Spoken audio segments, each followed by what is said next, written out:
But यहाँ पे obviously eligible था मैं, बिकॉज यहाँ पे मैथमेटिक्स को प्रेफरेंस नहीं दी जाती, वो खुद ही सिखा देते हैं हमको फर्स्ट ईयर में। फर्स्ट ऑफ ऑल इन्वायरमेंट बहुत अच्छा है। सेकेंड, यहाँ की जो फैकल्टीज़ हैं वो बहुत सपोर्टिव हैं।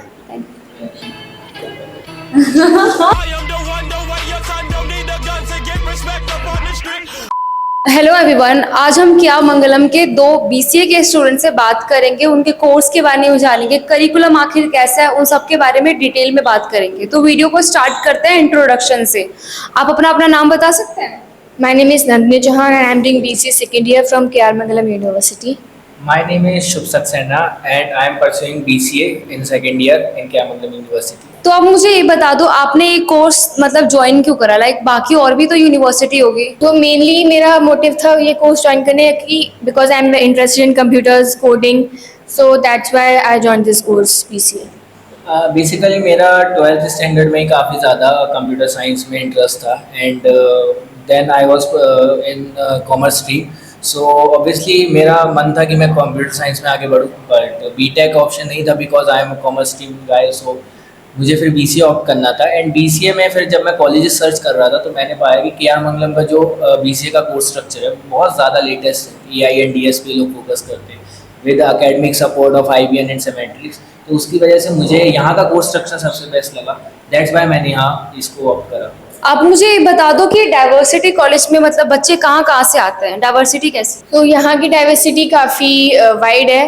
लाइक बहुत सारे डिफरेंट डिफरेंट स्टेट से मैंने ये भी देखा है कि बहुत अलग अलग कंट्रीज से भी यहाँ पे स्टूडेंट्स आते हैं। तो डाइवर्सिटी क्राउड यहाँ का काफ़ी अच्छा है।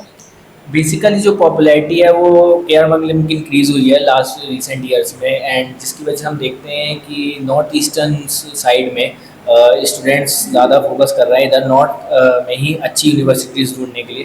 तो केआर मंगलम में ज़्यादातर हमें नॉर्थ ईस्टर्न स्टूडेंट्स का भी दिखता है कि वो इंटरेस्टेड रहते हैं, एज वेल एज अब इंटरनेशनल भी बढ़ रहा है, इंटरनेशनल स्टूडेंट्स भी आ रहे हैं हमारे पास, साउथ के स्टूडेंट्स भी अप्रोच कर रहे हैं।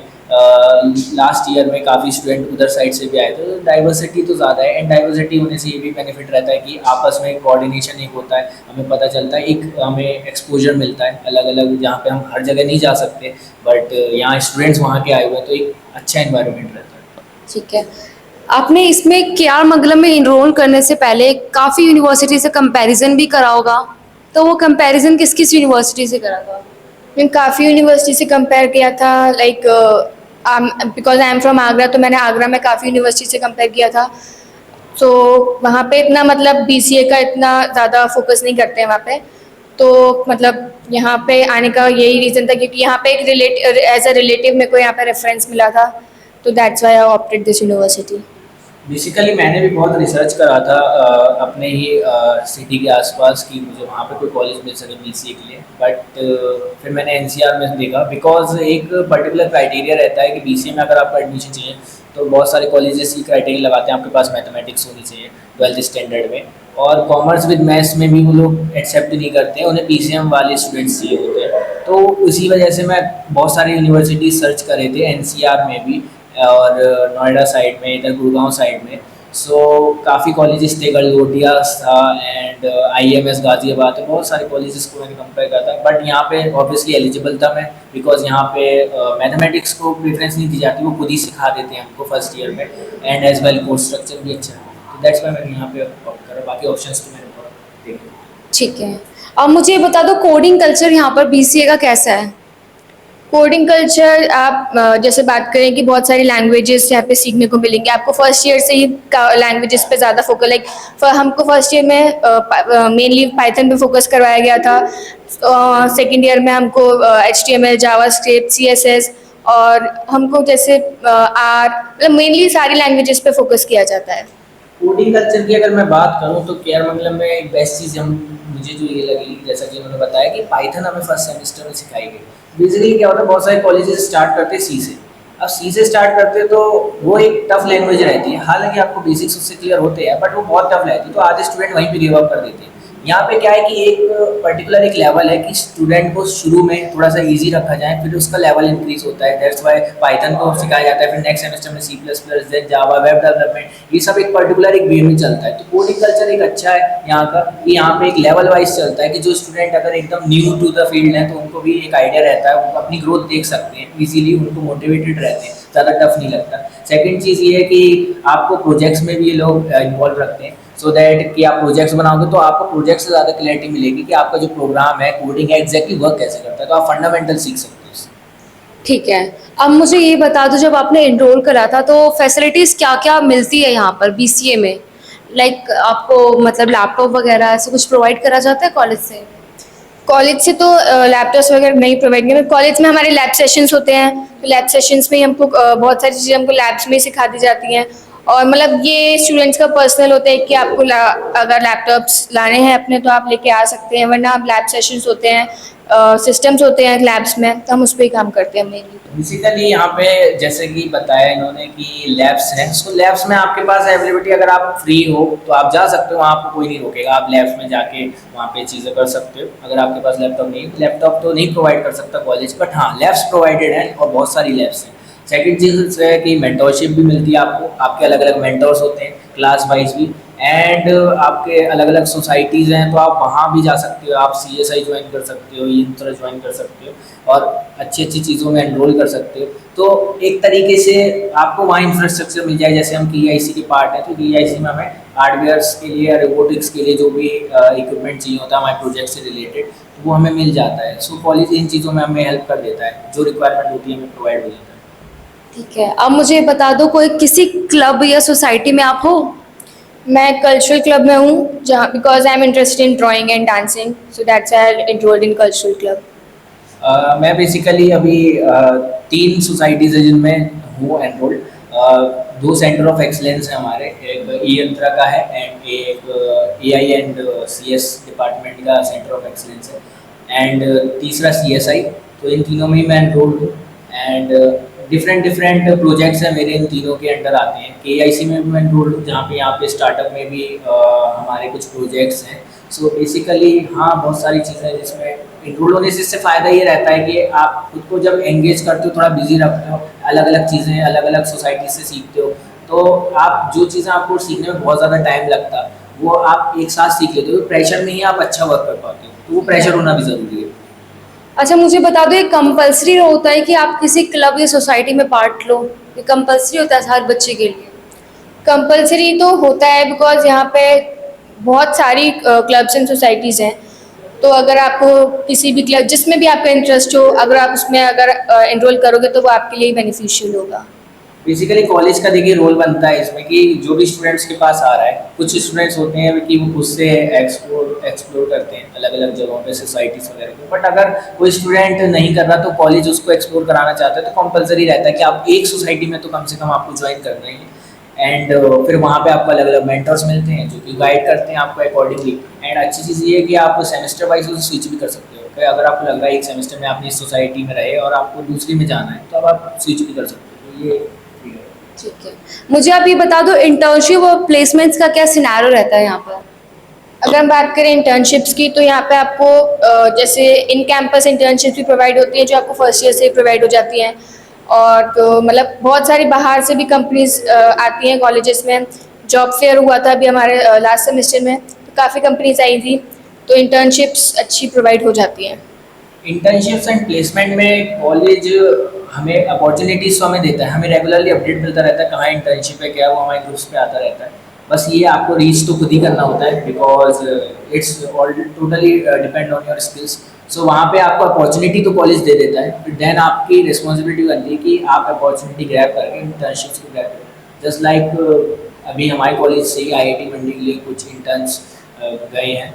सो ये आप पे डिपेंड करता है कि आपको वो अपॉर्चुनिटीज़ तो सारी मिलती है, प्लेसमेंट से रिलेटेड सब अपडेट मिलते हैं, आप उसमें एनरोल करो, आप उसके लिए एलिजिबल हो गए एंड आप सिलेक्ट भी हो। ये एक अच्छी चीज़ बोली कि IIT हब है गुरुग्राम, तो इसमें प्लेसमेंट और इंटर्नशिप में उतनी ज़्यादा प्रॉब्लम नहीं होती, क्योंकि इजीली इंटर्नशिप मिल जाती है आपको, क्योंकि कंपनी आपके आसपास ही रहती है।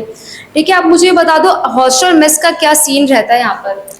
सो जैसे कि हम लोग तो हॉस्टल्स ही हैं, तो हॉस्टल्स का ये सीन है कि हॉस्टल में आपको फैसिलिटी सब प्रोवाइड होती है, लाइक आपको डिफरेंट वॉशरूम्स, मतलब 4 शेयरिंग रूम्स होते हैं। और हॉस्टल फूड की बात करें तो फूड भी आपका काफ़ी अच्छा होता है, काफ़ी अच्छा तो मतलब मीन्स आपको घर जैसा खाना तो कहीं नहीं मिल सकता, बट इतना हो सकता है कि आप रोज़ खा सकते हो। हॉस्टल का फर्स्ट ऑफ ऑल ये है कि एनवायरनमेंट बहुत अच्छा है। जो स्टूडेंट्स हैं हॉस्टल में रहते हैं, जस्ट लाइक आपको कभी कभी डर भी लगता है हॉस्टल में जाने से कि सीनियर्स मिलेंगे, रैगिंग वगैरह ना हो, बट यहाँ पे ऐसा कुछ नहीं है। इनफैक्ट अभी हमारे जो जूनियर्स हैं वो हमसे इतने फ्रेंडली हैं कि वो सही में एक ऐसा लगता ही नहीं कि जूनियर सीनियर कोई है। तो एनवायरनमेंट बहुत मैटर करता है, एनवायरनमेंट बहुत अच्छा है।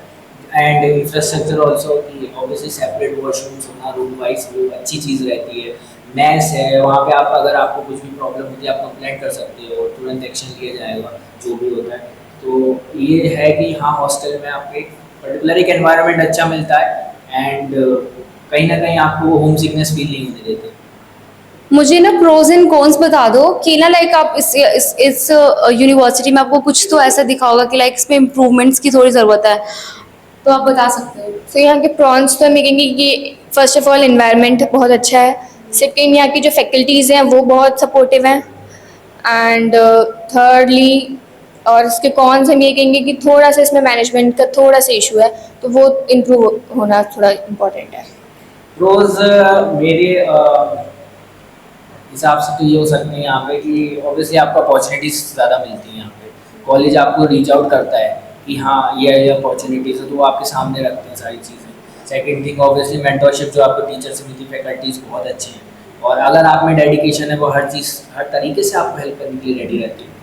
एंड ऑब्वियसली कॉलेज सपोर्ट भी कर रहा है इंफ्रास्ट्रक्चर के लिए, जैसे कि अभी रोबोटिक्स के लिए हमारे KIC की लैब बनी है, तो ये भी हो रहा है, डेवलपमेंट चल रहा है। बट जो भी कॉन्स हो सकते हैं जिनमें थोड़ा इम्प्रूवमेंट हो सकता है वो यही है कि एक पर्टिकुलर अभी बहुत सी चीज़ें मिसिंग है यूनिवर्सिटी में, जो कि काफ़ी अलग अलग हम देखते हैं यूनिवर्सिटी जो कि फॉरेन में देखते हैं वहाँ पे इंट्रोड्यूस हुए हैं। जस्ट लाइक आपका एक स्टार्टअप के लिए अभी KIC शुरू हुआ है, तो एक IIT में ECEL होता है, तो यहाँ भी हम एक ऐसा कोई पर्टिकुलर एक सोसाइटी बना सकते हैं जो कि स्टार्टअप के लिए सारी चीज़ें ऑर्गेनाइज करे। एक हमारे पॉडकास्ट वगैरह जो कि बड़े बड़े स्टार्टअप फाउंडर्स हैं उनसे हो सके, कनेक्टिविटी हो सके, बहुत सारी चीज़ें हैं। बाकी ज़्यादा इम्प्रूवमेंट नहीं, ऑब्वियसली मैनेजमेंट थोड़ा इम्प्रूव होगा, और ये वर्क तो कर ही रहे हैं, एडवांसमेंट कर रहे हैं अपनी फीचर्स में।